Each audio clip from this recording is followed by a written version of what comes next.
Whoa. You took me by surprise. You took me by surprise, too. Let me get my microphone here. Yeah. Ha ha ha ha ha. I feel so unprepared for this episode. Yeah. Well, we always are for the Guess Who. We're always unprepared. Yeah, I just got here like a minute ago and put my headphones on. I Hey. didn't even pull out my microphone. Whatever works, right? Yeah, I'm just happy to be here. Yeah, this is Justin and Tyler in Classic Vinyl Podcast. Thank you for joining us again. And today we're going to do the Guess Who and their song Laugh. Yeah, that's the whole thing is like, you know, this band's name is The Guess Who. It's not like, oh, guess who we're doing it. Although I'm sure that's exactly what the whole purpose was when they named the band. Like, oh, let's just do something funny. Well, that's kind of what it was. In fact, I'll kind of tell you about it here in just a second. Let me Okay. give you a little history on the Guess Who. Yeah. They are a Canadian band formed in Winnipeg, Manitoba, Canada in 1965. Originally in 1962, the band name was called Chad Allen and the Reflections, which they then changed it to Chad Allen and the Expressions. That's the name on the band for the first two albums. And then they kind of changed it up after that. We're not going to go too deep into it, but Is Chad Allen the name of one of the guys in the band?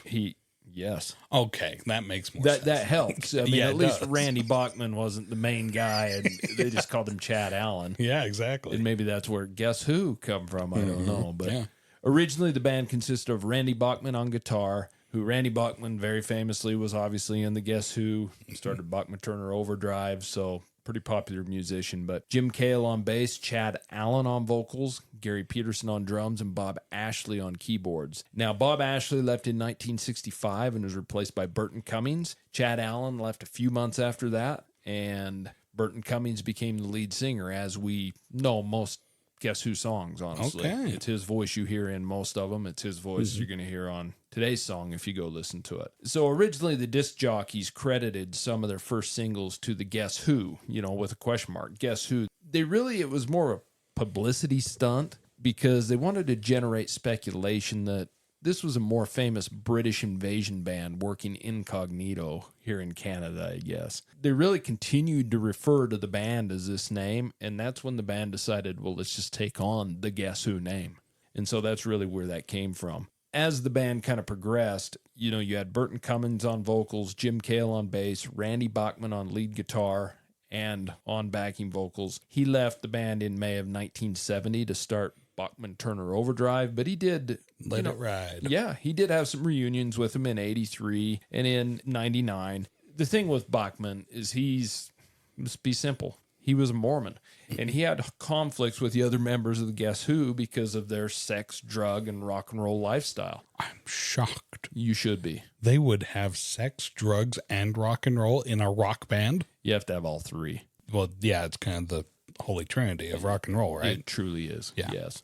Guess Who's been explained as a lot of different kinds of music. I don't really like categorizing music, but psychedelic rock, blues rock, garage rock. Some even consider some of their songs hard rock. I just consider them the Guess Who, and I think they're a pretty damn good band. Mm-hmm. So all in all, they've released 11 studio albums, and all 11 studio albums have reached the charts in the U.S. and Canada both. 2 albums with previous band names. Now, all in all, they've released 10 live albums and 20 compilation albums, which we're always talking about that too. 11 studio albums, yet 20 compilation albums. So that's a band. There's still some milk in that cow. Yeah. So as far as the albums, you had American Woman. The album hit number 1 in Canada and number 9 in the U.S. That's their top charting album in either country.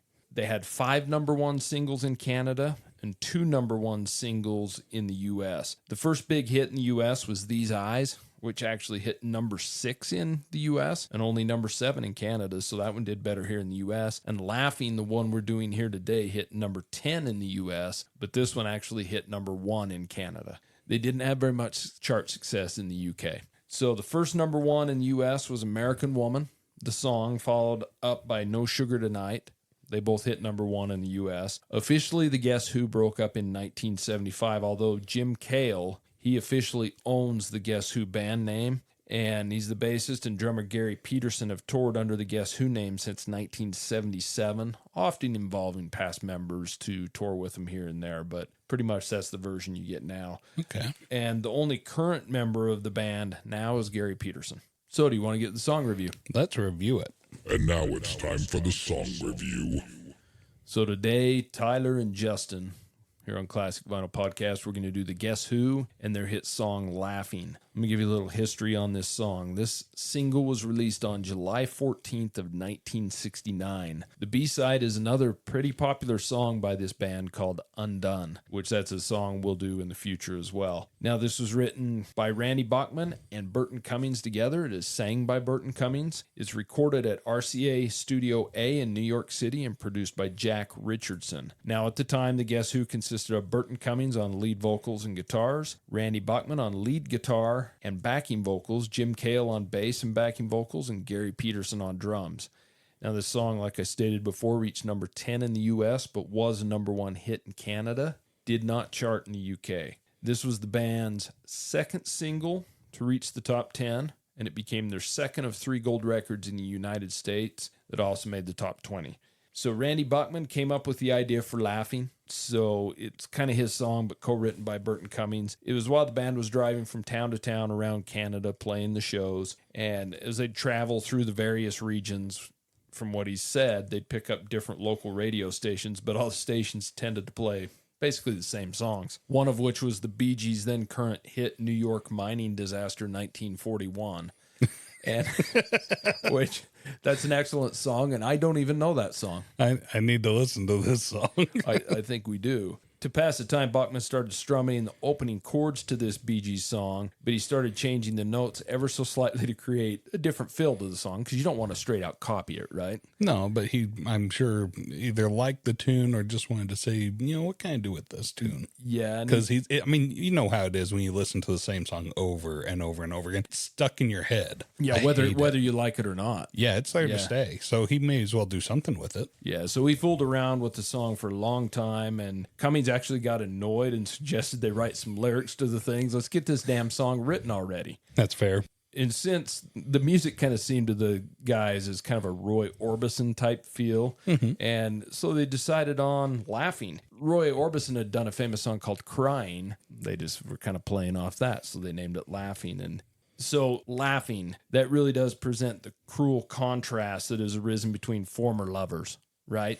Yeah. And how they're handling their breakup. The writer, he's devastated, but the girl seems to have moved beyond everything, beyond him most especially, to the point where she's completely happy with everything in her life. She's over him, and she sees him struggling, and what's the big deal, bud? Well, and they really drive this point home with the ha ha ha vocals, at the end of the song. So Laughing, ha ha ha ha. So laughing at his pain. So I think it's like when you're so hurt that you're laughing about it. You know what I mean? That's kind of the way I take it. Yeah. But the guy, though, he can't take it so lightly, right? I should laugh, but I cry because your love has passed me by. Can't find anything to be joyful about. That's what you kind of dig into the lyrics about it. And in the chorus, he explains how devastated he is by her callousness. Because you hear that lyric, laughing, it ain't the way it should be. You took away everything I had. You put the hurt on me. I mean, it's a kind of a painful song. In fact, the lyrics are very painful if you really listen to them closely. So it hurts. Yeah, it hurts. This guy's in pain. She's putting the hurt on him. Yeah, he wants to cry. So what are your thoughts after listening to the song? I've heard this song before. I'm not terribly familiar with this one, though. It has this acoustic guitar opening that's just like a little bit of a strumming, a little bit of picking, and it sounds so lonely, that acoustic guitar that's out there by itself. And then he starts singing along with it, but it doesn't take long before the drums, the tambourine, the keyboard, the bass, they all join in and start playing together. And it's got a pretty good beat to it, this song. Keeps going pretty strong, pretty heavy. You listen to like the lyrics and what the singer's singing about, and I mean, he's devastated, he's heartbroken, things like, yeah, you put the hurt on me. He's brokenhearted, and she's laughing at him. And there's this whole adage that says men are afraid that women will laugh at them, but women are afraid that men will kill them. I'm concerned for this girl. Is she putting herself in danger because she's laughing at him? Because, I mean, he's in a lot of pain. But you make a good point, Justin. I don't think she's necessarily laughing at him per se, although that seems to be the way that he's perceiving it. She's probably laughing because it helps to cover up the hurt. Or maybe she's just so happy in her life. He sees it as laughing. Yeah. The smiling, the happiness Yeah. is laughing. How can she be happy when I'm so miserable? Yeah, when in all reality, she's just moved on and isn't even thinking about you. Yeah, I mean, what? So nobody's ever allowed to laugh at a joke ever again or be happy to put a smile on their face? I know that the Rolling Stones, when they did Paint It Black, they really didn't want to ever see anybody happy again. This song it's about a girl that, yeah, she's moved on and she's, just living her happy life and being a happy person. And he's still trying to get there because he's miserable. He's hurting. What do you think about this one, Justin? This has always been in a group of my favorite Guess Who songs. I'm a pretty big fan of the Guess Who. I've always enjoyed them. I've dove pretty deep into some of their early albums, and I, for the most part, enjoy them. They do have some very strange songs, though, that are off kilter, but in a way that's kind of cool because it's not all the same. They're not one of those bands that has one similar sound. I know you don't really like American Woman that much, and I think that's more just because of how many times you've heard it. Yeah, I think so. And it's kind of funny because you do get a little bit of that heaviness in his voice that you get but in American Woman, it's all throughout. But this one, like, you get a little bit of that in there. Well, and that's the one thing I want to say. I really enjoy the opening guitar lick, and I think it focuses on that through the whole song, because then he starts singing just vocals and that guitar lick, and then the bass kicks in and the rest of it kick in. The drums are mixed a little to the back, but it's perfect because, to me, it's not like they're mixed poorly. I think they're mixed on purpose to not be up front and causing any confusion, because you can still hear the pain in his voice. You can hear that guitar lick, which is through the whole song is the main point. I think the bass in this is really good, especially in the verses. It's nice and thick, but doesn't overpower the rest of it. The simple guitar throughout is great. And the vocal from Burton Cummings, he's got a strange vocal, but it's perfect for his songs. And I think you said it right, as in like an American Woman, he's kind of shouting it throughout. It's a powerful song. It's a hard rock song in our reality. And this one, you feel the pain in his voice. And I really like how his voice is kind of shaky. I don't know how to explain it. I think anybody that listened to him, it just sounds kind of shaky, but it fits perfect. And I love Burton Cummings' voice. Yeah, because that shakiness is just so packed with emotion. And you get a little bit of that where he gets so riled up like he is all throughout American Woman. It's just here and there in this song, and he gets that shouting. Yeah, and his voice does really well from soft to hard. It really does. I'm amazed. Yeah, I've always said he's one of the better rock singers out there. I think anybody that maybe even casually knows, because I think the Guess Who's one of the bands that have kind of been lost a little bit. They've still got some songs that see a lot of play. They've got some songs that have been in radio, TV, commercials that people probably recognize, but most people probably couldn't say that's the Guess Who. I think that's unfortunate because they've got a lot to offer more than their group of 6 or 7 songs that see heavy rotation today. They've got a lot of good music, and so I would say if you're interested in the Guess Who at all, check out their early albums. They're really powerful. So do you want to get the song rating? Let's rate it. Song rating. All right, if this is your first episode, I'll explain our rating system briefly. It's a 0 to 10 scale, 10 being the best. I had a devil of a time rating this one. I didn't want to like it as much as I did, but man, after I learned a little bit more about this song and learning about it by listening actively to it, we talked about some of the different points that are really cool about this song, like this guy going from soft to heavy to, the shakiness of his voice up into the like shouting. It's things like that, and it is so perfectly performed. The backup vocals harmonize so smoothly. I didn't mention that in the review, but man, it really, when they have a couple of those backup times where the backup singers harmonize with them, it's so nice. I mean, it reminds me of Crosby, Stills, Nash and Young. I put this one at a 7. I didn't expect to like it this much, but boy, I do. And where do you put this one, Justin?